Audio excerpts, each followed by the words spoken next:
Craft. And my last 2-drop, which was another MVP, I got this every single game. Every single game I got this in my first hand, is Abuna Acolyte.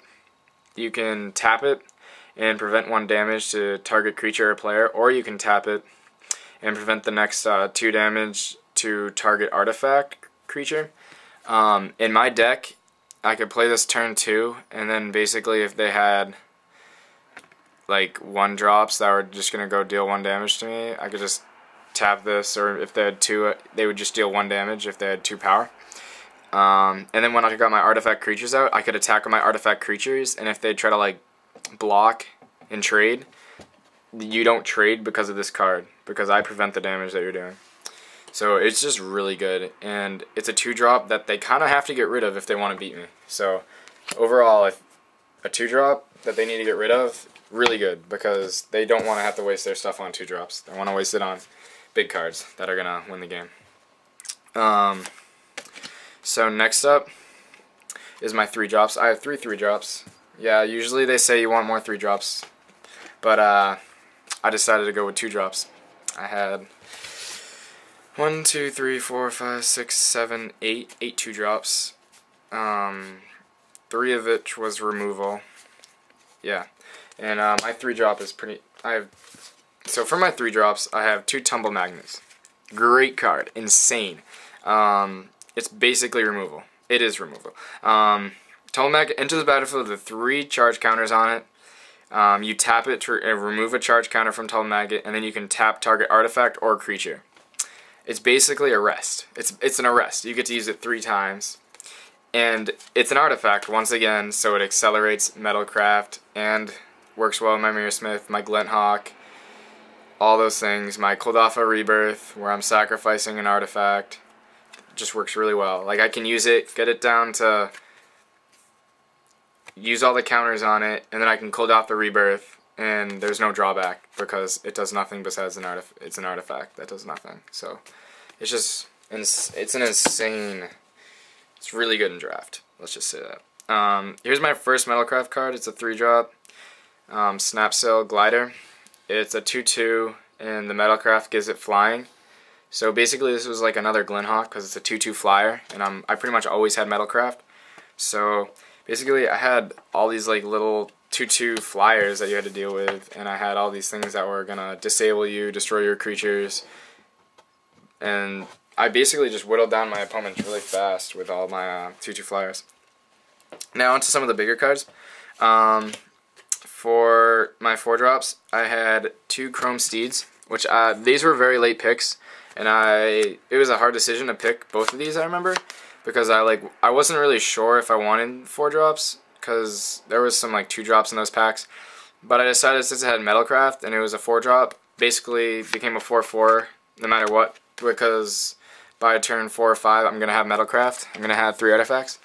So I picked this, and they actually were really good because I actually, one game, I was looking bad, and then I top decked both of these, like around turn 7 or 8, and so basically I had 2 4/4s, and my opponent just couldn't deal with it.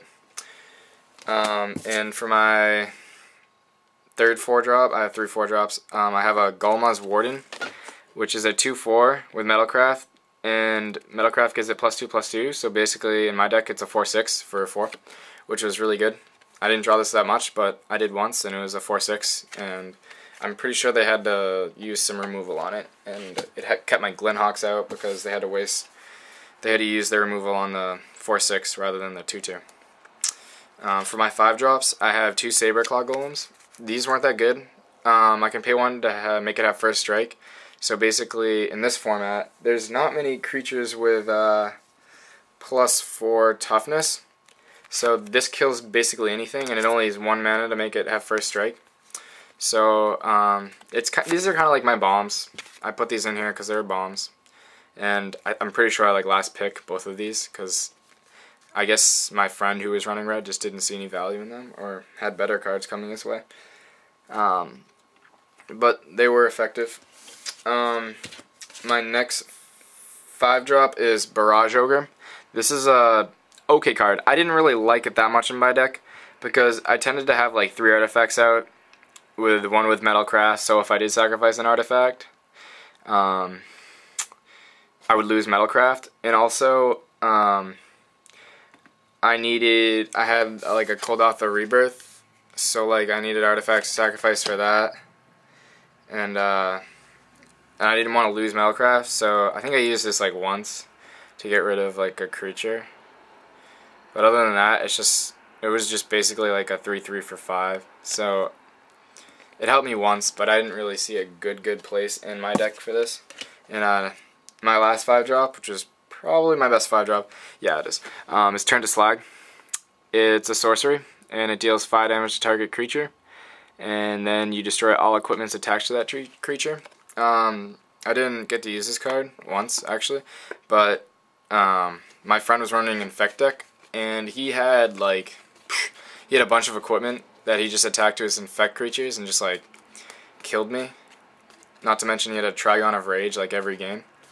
I tie broke him, and if I had drawn this card, it would have won the game by itself, because usually he had like 1 or 2 creatures, and one creature had all the equipments on it, and I just couldn't stop that one creature, and this card would have not only killed it, but destroyed all the equipment, so he wouldn't have been able to equip the equipments to the other creature, and it would have just won the game right away.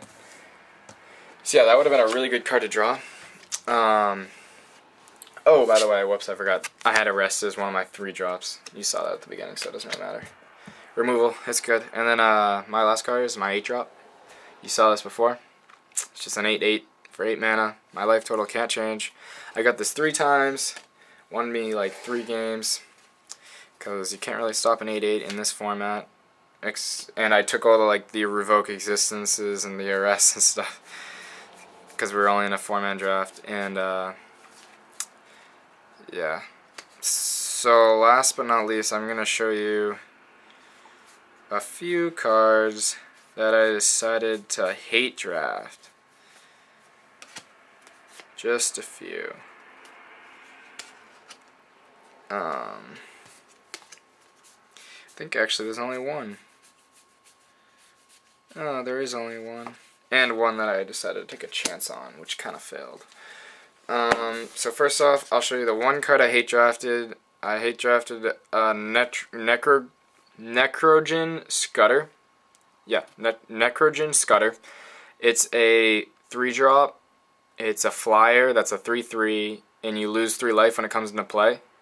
But based on what I saw in my deck, my flyers were 2/2s, and I saw this card, and I realized, like, hey, if they get this card out, I'm in bad shape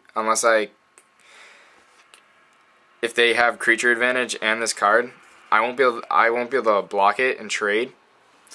So basically, it'll just get in for 3 damage every single turn, and if they attach Infect to it, since it's in black, I thought like this could be a really dangerous card, so I decided to counterpick it.